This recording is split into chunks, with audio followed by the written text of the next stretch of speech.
லதா. ஆனந்த்,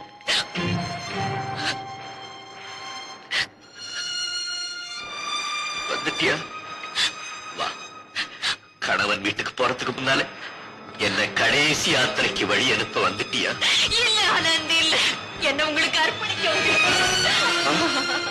வந்த பாசங்களை எல்லாம் உதறி தள்ளிட்டு என்ன உங்களுக்கே சொந்தமாக்க வந்திருக்கேன் ஆனந்த்.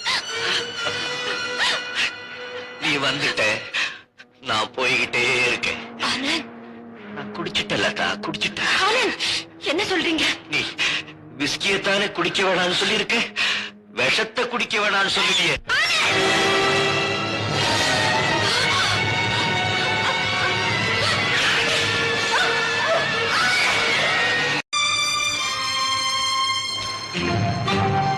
லதா,